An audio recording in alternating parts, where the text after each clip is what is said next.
Good afternoon and welcome to this webinar, New Data and Key Takeaways from the 2024 State of Employee Safety Report. This event, brought to you by Security Magazine, is sponsored by AlertMedia. I'm your moderator, Amy Jackson, Senior Digital Project Coordinator at Security Magazine. Thanks for joining us. Today's presenters are Peter Steinfeld, Senior Vice President of Safety Solutions, and Danielle Sherman, Founder and CEO of Wired Research. Now I'm excited to turn it over to today's presenters. Bethany Cowan will introduce them to you. Thanks, Amy. I am Bethany Cowan, Content and Communications Manager here at AlertMedia, and I will be your moderator this afternoon. All of us at AlertMedia have been looking forward to this webinar because we get to give you a preview of the insights from our annual State of Employee Safety Report. I think you'll find this data helpful, useful, and maybe even surprising. So today, we will go over some of the key takeaways, and we'll also share strategies for how you can use this data to improve employee engagement, inform your safety trainings, and enhance the overall safety culture at your organization. And now I'm excited to introduce you to today's speakers. Danielle Sherman is the founder and CEO of Wired Research, a leading data and research firm. In January, AlertMedia commissioned Danielle's research team to conduct the study that informed our State of Employee Safety Report. Beyond her work on this project, Danielle partners with a wide range of organizations to surface data-driven insights and craft compelling stories. Hi, Danielle. Thanks for being here. Hey, Bethany, thanks so much for having me. I'm so happy to be here discussing a really amazing, compelling body of research today. So thank you so much for having me. Wonderful. I would also like to welcome Peter Steinfeld. Peter has been involved in the emergency communications industry for more than 20 years. He's the Senior Vice President of Safety Solutions at AlertMedia, where he works closely with a wide range of organizations to support their employee safety, business continuity, and emergency preparedness initiatives. He's also the host of the Employee Safety Podcast, our interview series here at AlertMedia, and recent episodes include conversations with leaders from the United Nations, Starbucks, the Washington Commanders, and more. Hey, Peter, thanks for being here. Absolutely. Fantastic to be here. Appreciate everyone attending. This is my favorite webinar of the year, and I can't wait to get into all the data. All right. Well, let's dig in. So today, I'm excited to quickly touch on today's agenda. We will discuss first, do employees feel ready to face emergencies at work? 2, do employers prioritize workplace safety as much as their employees do? Number 3, do managers feel prepared to keep people safe? And finally, what can employers do to help employees feel safer and more valued? All right, so Peter and Danielle, I'm going to turn it over to you to discuss the origin of the State of Employee Safety Report and the methodology used to conduct the survey. Peter, you want to start us off? Absolutely. And Danielle's going to be the star of the show today. She's got great information to share. I'll just tee things up every once in a while. I'll start with a couple slides here. Just by saying, I think we can all agree that employee safety is really important and should be top of mind for any organization out there, regardless of size or industry. So with that in mind, AlertMedia commissioned a survey from Wired Research to ask employees directly how they feel about their safety in their workplace and how they think their employers value the employees' safety. Everyone deserves a safe place to work. I think we all agree on that. So to get the best picture of what employees are thinking, it's really important to have data that's more inclusive demographically. And that's because today's workforce is just a lot different than it was a few years ago. So our goal was to cast a very wide net and survey a large range of employees to get a really accurate reflection of current perceptions across all sorts of industries, generations, and employee group types. So Danielle will definitely share more about the demographics of our study later in the presentation, so you can really be clear on it. We also wanted to understand how managers differed from non-managers on feelings of safety and preparedness overall. For example, are managers acting as safety champions, or are they just really disconnected from safety goals and initiatives? And then lastly, we wanted to compile data that was applicable to any organization out there, no matter its size, industry, or location. Our goal really is to provide data that you can actually use to your advantage. It was important to conduct this research now to address the current challenges that both employers and employees are experiencing out there. For example, the current threat landscape. Nearly every organization has experienced the impacts of recent severe weather events or natural disasters, no matter where they're located. They're going on all over the world. Disasters and other disruptive events are impacting people with really greater frequency and severity, making employee safety just more important than ever. Businesses are also experiencing the impacts of geopolitical conflicts, which we've heard so much about in the news lately. And then because of this, many companies are really reeling from economic uncertainty, which often leaves employees feeling overworked and undersupported. So not good. And we'll hear more about that later. There's also a greater emphasis on mental health, which has shifted employee and employer attitudes surrounding safety. That's been a big change just in my working career. And many companies are finding themselves in new territory as they realize that psychological safety is also now part of their charter. And it really wasn't, not too long ago. So as a result, employees are increasingly turning to their employers for guidance, support, and communication. That's a big thing you'll hear here to help them navigate these rising safety concerns. And a company's duty of care is about more than just legal liability these days. Organizations also have a moral duty of care to protect their employees and prevent them harm while they're on the job. Prioritizing safety is simply the right thing to do, is what we like to say, on top of being a matter of good faith and a legal requirement.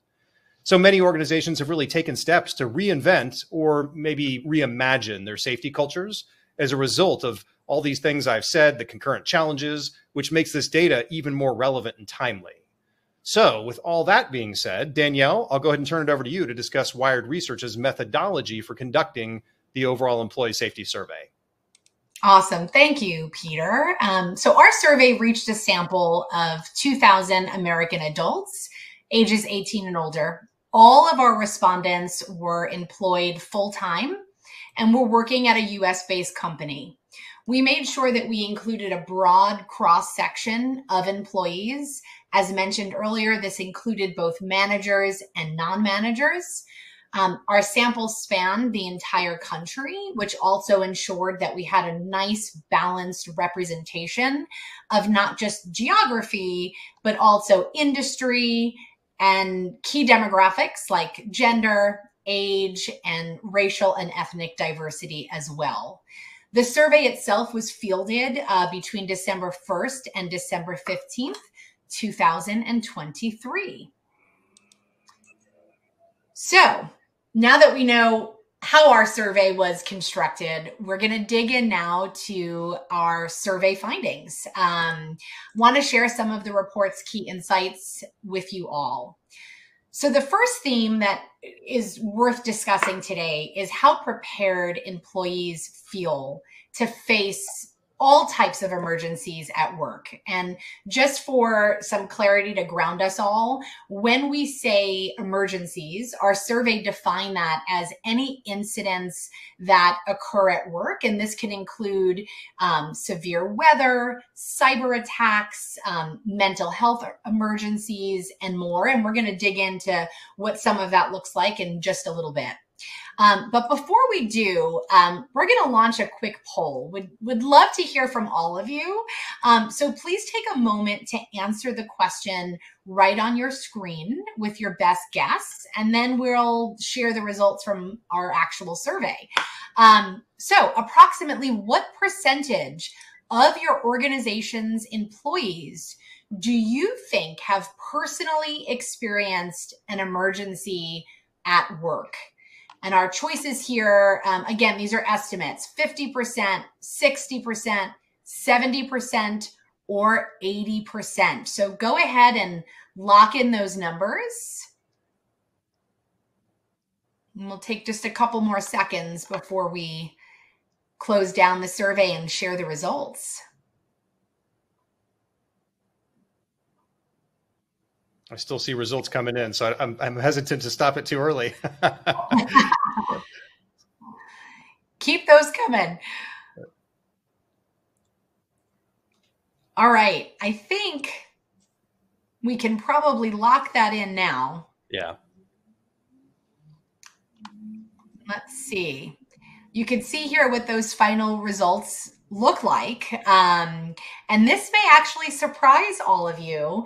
In this case, your 80% came in at the lower end, but surprisingly, as we're going to show you now, 86% of working Americans have faced an emergency at work. So let that sink in for a minute. And the emergencies that they faced have really run the gamut. Severe weather was certainly one of the more common emergencies that was reported within our survey, impacting 60% of employees. But what I think may also be surprising is that workplace violence, which is often considered an uncommon threat, has actually affected nearly 1 in 4 employees. And that number spikes even higher. It spikes to 1 in 3 in industries where we see not only a large number of employees, but the communities in which they serve. So the service industry, the hospitality industry, we're seeing reports of workplace violence even more greatly in these areas. What you see here is that there's a full range of emergencies that employees have faced. And I think it's important to call out that we should keep in mind that even on the lower end of the spectrum, where we see percentages like 22% and 18%, these are still incredibly significant numbers, considering the millions of people these data points actually represent. So, just really surprising results and really wide range in terms of the actual impact. And despite the emergencies that they may have already faced, many employees, the reality is, do not feel prepared to navigate rising threats in their work life. For starters, we see here that more than 2 in 3 employees feel the workplace has to contend with more emergencies than we've ever seen before. That's the day and age that we're living in. But the sobering reality is that 1 in 2, unfortunately, can't put their faith in their employer and don't believe that they would be contacted if there actually was an emergency happening at work. 1 in 3 admit they feel unprepared to manage a work emergency should it occur. Maybe we'll pause here for a second. Peter, I'd love to hear from you a little bit more about how the audience can perhaps use this information. Yeah, absolutely. AlertMedia actually has a great case study on this. One of our customers, which happens to be a software company in the cybersecurity space, was actually working hard to build a safer and more engaged and productive workforce. And they decided to learn what was most important to their employees' safety just by going out and asking them directly. So they launched an employee opinion survey that was basically loosely modeled after the Gallup 12 Employee Engagement Survey. Again, that's the Gallup 12 Employee Engagement Survey, which you can find online if you're curious. This 5-minute survey helped the company's HR team determine what employees want and need regarding psychological and physical safety, which helped them then prioritize initiatives, policies, and procedures. They now run the survey twice a year to keep their finger on the pulse of employee safety and engagement. So basically, surveys like this really help you identify gaps in preparedness and then allow organizations to build very tailor-made safety programs for their particular workforce, because it's going to be different based on what your industry is and what you do. I really highly recommend that all organizations do some form of this. Just find out from your employees how ready they feel to face emergencies, and then uncover what training and information would really help them feel more prepared. Now, Danielle's going to go ahead and dive a bit more into detail about what employees value most in terms of safety. Danielle? Thank you so much, Peter. And obviously, to your point, I could not agree more. I think that captured it beautifully. So diving in, the next theme that we want to explore in this year's research is really how employee perception of safety compares to their employers. So this is such a powerful statistic. 97% of employees report that their physical safety at work is important to them. Of course, I think this was our hypothesis, going in, but we certainly wanted to put it to the test, as it's incredibly important for employers to understand, especially when we're going to get into some of the data around safety preparedness, the improvements that employees are really clamoring for in terms of workplace safety. Before we do that, let's actually launch another poll. I would love to hear from all of you again. Please take a moment to let us know what you think. Which of these statements about workplace safety resonates with you the most? Is it that you want to trust that I'll make it home safely every day? That everyone deserves a safe place to work? That I shouldn't have to trade my safety for a paycheck? Or it is my employer's duty and responsibility to create a safe workplace? So take a few seconds and lock those answers in.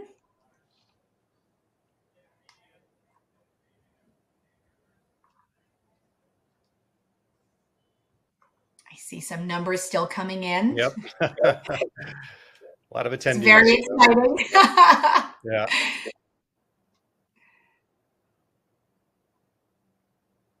Okay, we're going to give it another few seconds. So get those votes in.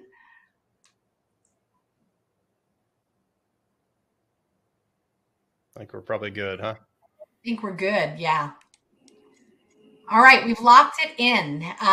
Your top response was at 60% that everyone deserves a safe space to work. And that really resonates and is very, very relevant to what we saw with our survey data on our end as well. And as we'll see on this next slide, 2 in 3 of our survey respondents believes everyone deserves a safe place to work. So that's right in line with what we just heard from all of you. In fact, about 1 in 2 of our employees wholeheartedly believe that they shouldn't have to worry about their safety while they are working. It should be a given. And that similar number feel that they shouldn't have to trade their safety for a paycheck. And they want to have faith that they're going to make it home safely at the end of their workday. But the duty of care is truly on the employer. We see that 1 in 2 employees feel it is their employer's duty and responsibility to create that safe workplace. And 39% believe this responsibility of care should actually extend beyond the walls of the corporate workspace and really protect employees no matter where they are working. So again, very similar responses to what we saw from our audience here today. Now, despite their feeling that everyone deserves a safe workplace, that's not necessarily translating into the reality.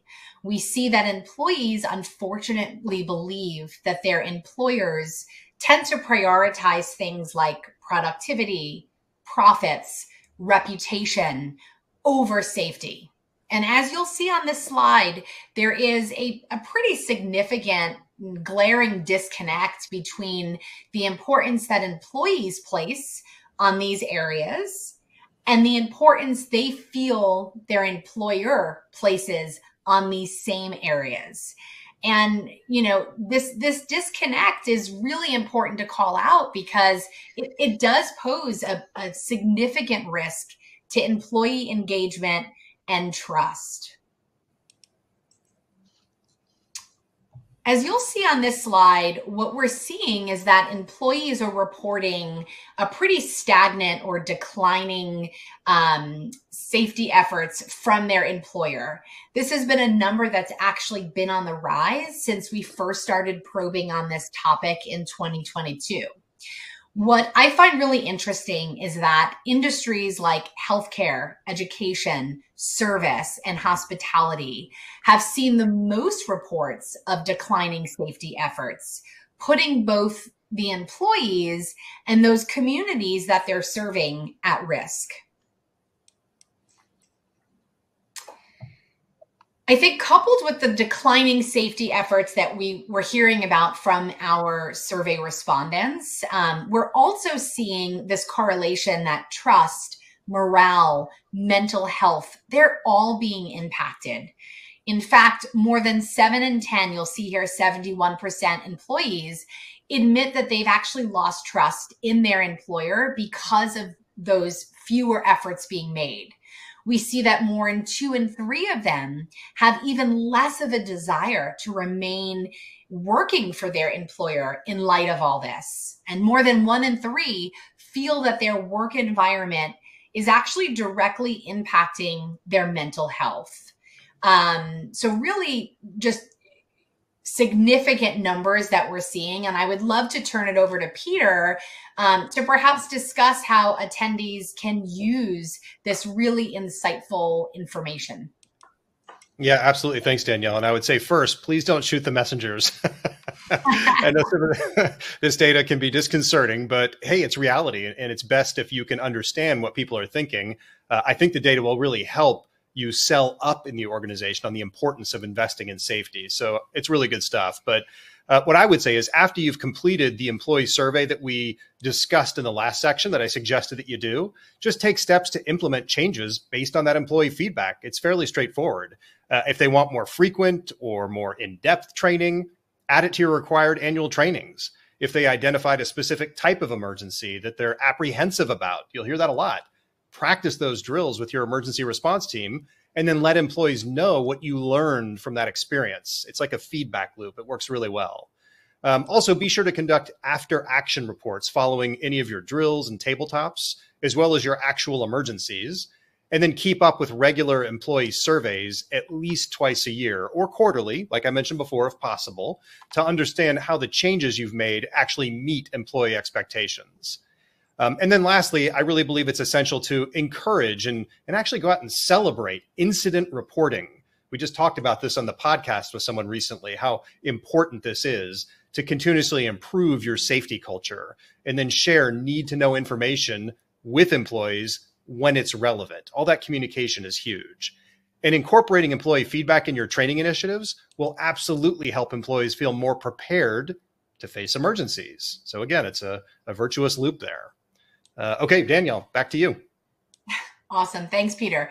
Okay, so next we're going to touch on what Peter mentioned at the top of our discussion, is looking at the differences between managers and non-managers. So we're going to go through a few slides, really showcasing some of those differences. And specifically, we wanted to understand just how prepared managers feel about keeping their people safe.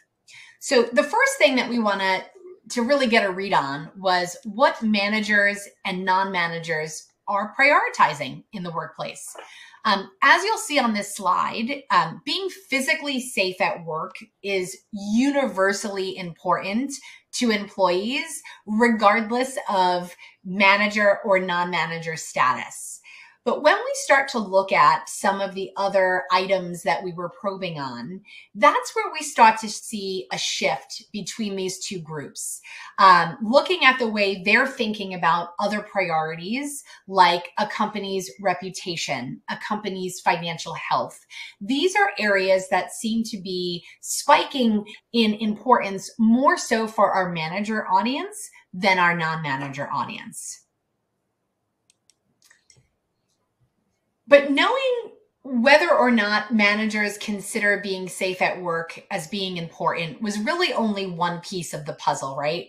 We thought it was incredibly important to actually dig a bit deeper into perceptions of safety at work.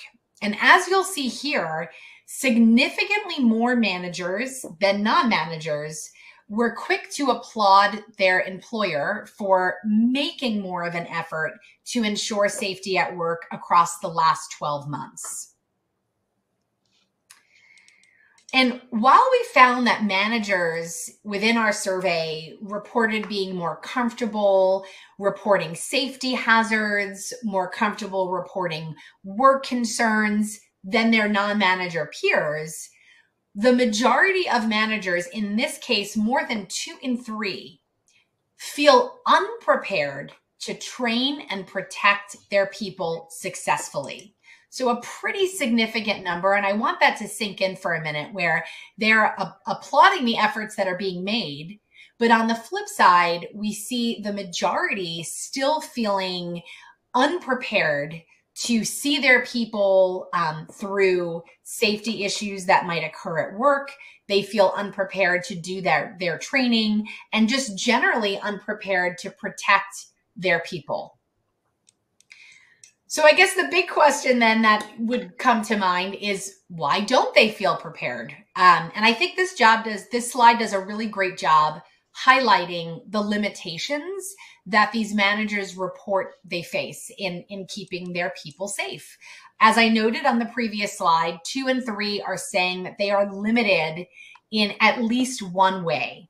And among them, you can see that many of the limitations reported are related to inadequate support from higher level leaders. We see here 48% are saying decisions are outside of my control. 34% are saying there's not enough training exercises being made available. 31% are saying they're limited in keeping people safe because their team is distributed across various different locations. 26% citing, hey, I actually don't have clear instructions, or I just don't have the support that I need. Peter, this is probably another good place to hand it back over to you. What do you think employers should take away from these findings? Yeah, as I was thinking about putting this slide together, I think since managers are really poised to be risk safety champions, empowering them to do just that is critical. So as you encourage the overall or full workforce to report safety incidents, ensure that managers have easy access to reporting safety concerns, and then full visibility on your efforts to resolve those concerns. It's that loop. It's very important. Also, be sure to involve your managers in developing training based on the feedback that you've received in your employee surveys, and then ensure that they're specific and relevant to their teams and departments as appropriate, because some people do more dangerous things than others. You don't want to have folks that work in a warehouse taking the same kind of training and feedback loops and things like that as those that are just in an office. And then lastly, provide managers the resources that they need to reward employees for safety wins, like reporting near misses, completing mandatory training out there, or volunteering for safety committees. You got to celebrate those things and reward people to do it. Otherwise, they just won't. This very, I would say, proactive approach will really help your managers feel more included and empowered to go out there and protect employee safety. I think we have one more quick poll. Is that right? Yes, I would love to pause for another poll here. Okay. Let's hear from our audience how you feel your organization's safety efforts have changed since last year. Have safety efforts increased? Would you say safety efforts have decreased? Or would you say safety efforts have stayed the same? So get those votes in.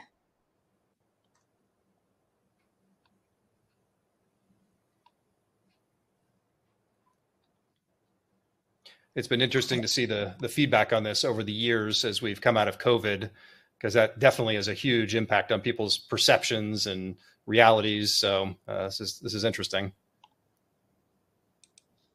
It sure is. We could probably lock in the results, which I'm actually surprised by some of these. It seems like the majority of our audience today feel like the safety efforts at their organization have increased over the last 12 months, which is incredible. We love to hear that. The results from our survey tend to paint a slightly different picture. As you're going to see on our next slide, it feels as if safety efforts actually seem to be stagnating. And this is a great way for us to kick off, I think, the last portion of our discussion is just around how employers can up-level their safety efforts. So first and foremost, looking at the fact that the efforts overall have been stagnating, we see that this impacts overall employee trust. What most employees are really looking for are stronger communication from their employers around safety. So we're going to dig into this a little bit right now. In every survey over our last 3 years, we've asked employees what would motivate them to stay with their employer long-term, and safety continues to still rank above everything else outside of pay and benefits. We think compensation always takes that top spot. What's important that I think is worth noting is that these 3 top motivations are trending upward in terms of importance this year. It's highlighting once again why it's so critical for employers to truly make safety a priority at work. It's something that employees are clamoring for year after year, and that's only getting greater. A big part of feeling safe at work is feeling as if their mental health is protected and made a priority. Based on the data from our survey, where about half of employees would grade their employer's focus on mental health a C at best, there's significant work that needs to be done. And perhaps the best place to start amping up safety efforts is really around communication. Employees, hands down, want better communication from their organization. We see that 3 in 4 feel their employer's safety communication can really stand to be improved. And employees report that they want to be hearing more about the available resources. They want to hear more about the emergencies that might impact them. It's not just, hey, we want to hear more. It's we want more detail. We want more consistency. Peter, would love to hear your thoughts on what employers can do to really step up their communication with their employees. Absolutely. And right before I get into that, I don't doubt the sincerity of the folks who on the survey said that they've increased their efforts around safety. I think where the breakdown is it's in the communication. You're really doing it, but you got to also step up the communication as well. So I think these are actually the top 4 ways that employees that we surveyed said their employers could improve communication efforts. So listening to the people, what do you want? With the vast majority of employees having experienced an emergency at work, as Danielle shared before, and nearly as many are increasingly concerned about an emergency affecting them at work, it's really critical to remind them regularly about the available training. You got to remind them that's available. Some training is mandatory for everyone, but since there's really an appetite out there for more, I would say consider quarterly or even monthly, if you can get away with it, reminders about additional safety training that you provide. Another critical way to improve communication is by using a really consistent communication channel during emergencies. As many of us have probably experienced recently, even major mobile service providers fail occasionally, and your organization needs a reliable method of communication in emergencies. So make sure people know where to go, for this communication. We've also talked a lot about leveraging employee feedback through this webinar. So ensure you're showcasing all the changes that you make to maintain a safe workplace. Employee trust will absolutely increase as they see that their voices are being heard. It's that loop. And then lastly here, both experiencing and worrying about emergencies cause a lot of stress on employees, and it impacts their productivity and their overall satisfaction at work. So be sure to share mental health resources regularly, like employee assistance programs and other wellness programs, and then highlight psychological safety initiatives, like employee resource groups and things like that. They can all be highly beneficial. In addition to improving communication, here are just a few ways employers can improve perceptions of safety at work.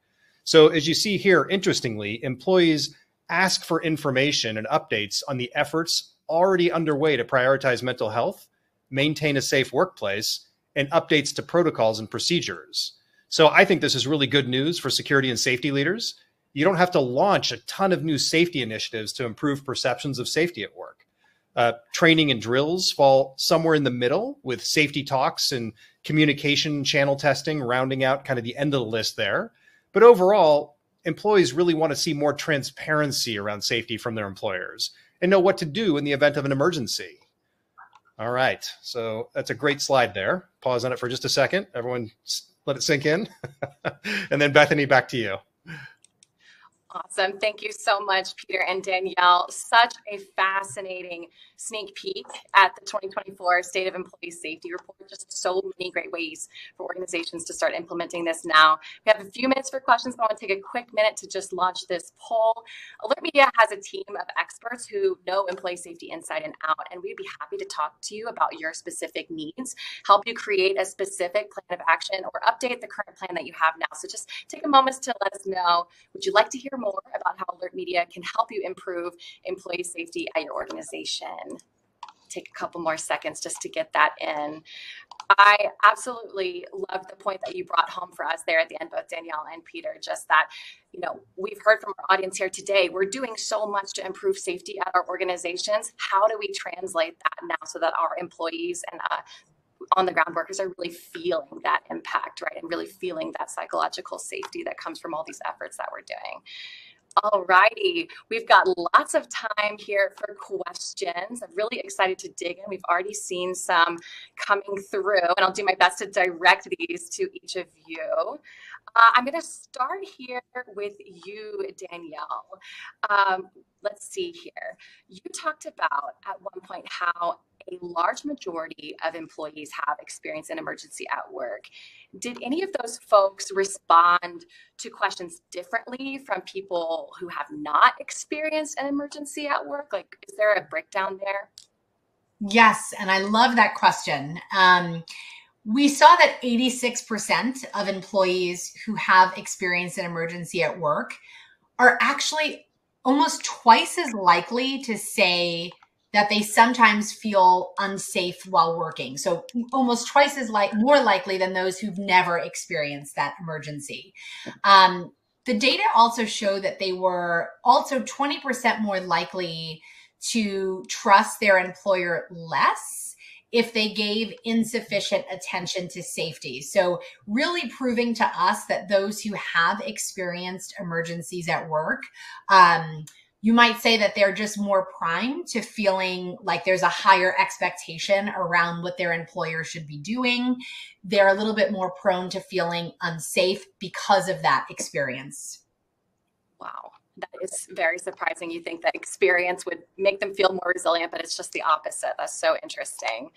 Okay, great question here. I think for you, Peter, great suggestions and webinar. Thank you so much. Any specific approaches you suggest for being transparent with safety incident reporting? I think this is something that came up recently on the podcast. How do you approach that transparency around safety incident reporting? Yeah, I mean, it's really a cultural thing. And if you look at certain industries, they've gotten really good at this.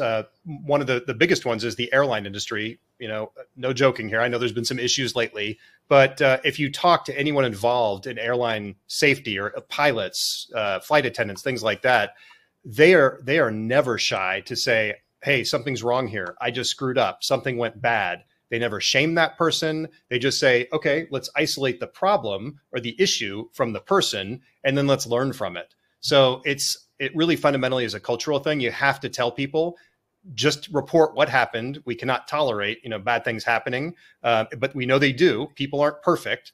I think in the podcast we were talking about, when you design things like actions for people to take and processes for them to follow, you think that they're like going to execute them perfectly, just like on paper. But we're humans. Like, not everybody has the right stuff, I think, as our guest said, referring back to the astronauts who originally went on the original moon mission. People will make mistakes. So you have to plan for that when people are going to be performing activities, know that they're not going to carry things out correctly, and then tell them it's okay. We know you're going to make a mistake. Here's the process for remediate that. And then just having that open culture makes a big difference. I love that. Removing that blame. Okay, yep. Great. Danielle, another question here for you. So do certain employee groups think that their employer's communication needs improvement more than others? There was that statistic about employer communication needs to improve. Are there varying groups on that as well? Yes. Our Gen Z employees, and it was 86% of them, think their employers safety communication needed work. This number was significantly less when we looked at the boomers plus. It was around 2 and 3, so 66% who felt the same. And this is one of those things that I feel it's important to distinguish, that while this is a significant difference, that 86 versus 66, that 66% is still a majority. In and of itself, that's still a very significant, powerful number. So that shouts to me that improved communication is really important to all employee groups, even if some are more likely than others to be clamoring for it. But it is something that is significant and employers should really make note of. That's such a great point there. Okay, great. Another question here for you, Peter. What are some of the best ways to communicate to your executive team that safety is a prominent issue and top of mind for your team as managers? How do you communicate to your executive team that safety is a prominent issue and top of mind for your team as managers? Yeah, we could have a whole separate webinar on this topic alone. It's not easy, but I would say, look, we only have a short amount of time here. I'll make it easy. Use this report. When I'm going to speak to executives, what I want to do is both first tug on the heartstrings so I can then release the purse strings. So if you can use anecdotes, that will tug on the heartstrings and they'll say, okay, that hits home for me. I get it. I'm still not going to invest in it or give you money. And then you back it up with this data that's very factual. Over 2,000 people, representative of society, have been, those who are working have been interviewed here. And these are the hard facts and statistics. Then they go, oh, wait a minute. Okay. The tyranny of the anecdote. I believe what you said on that story, but now I really believe this data. So that's the best way to do it. It's like a 1-2 punch: anecdotes and then hard data to back it up. Absolutely. And I got a comment here from one of our attendees, Jerry. I'm delivering a safety meeting with leadership this week and would definitely like to have some of these statistics to share. So definitely recommend, Jerry. We'll have a QR code here in just a little bit. Download the report and really arm yourself with that data so that you can feel empowered in those conversations. Okay, great. I think we had another question here for Danielle. Danielle, we covered mental health there a little bit. Is there any more details that we can share about how mental health affected different audiences, or any more insights that we can take away?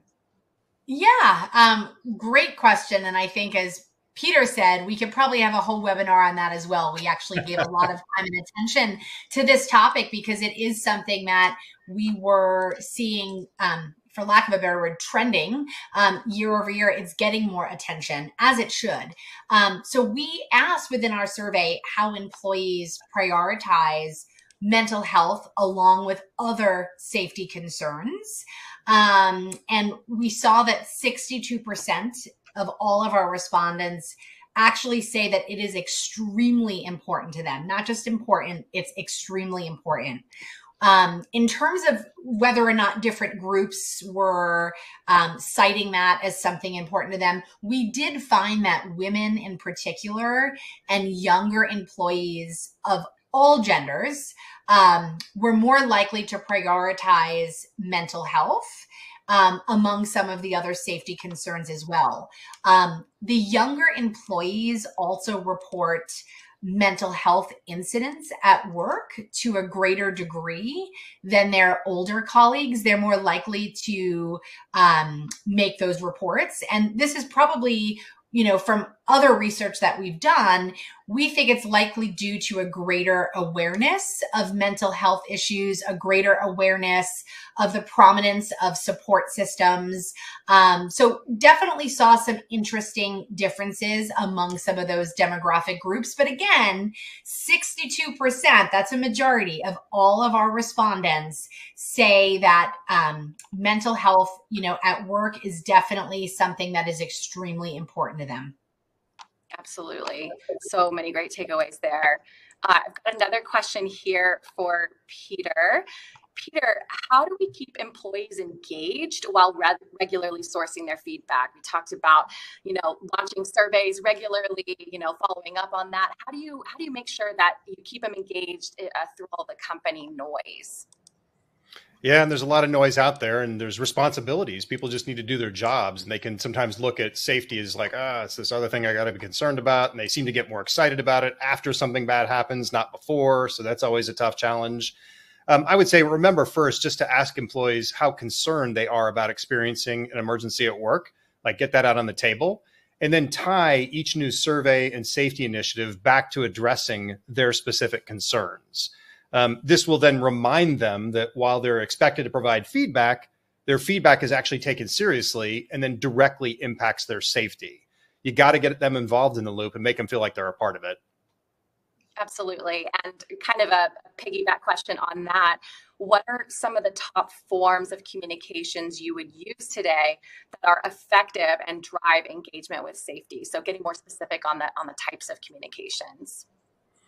I think it depends on the message and the audience. So it's going to be pretty different. Like you've got folks who are working in an office, it'll be slightly different. Most of them are probably on email. If it's not an urgent thing, send them an email. If it's urgent, maybe you think about sending them text messages and then refer them to go look at the email or something like that.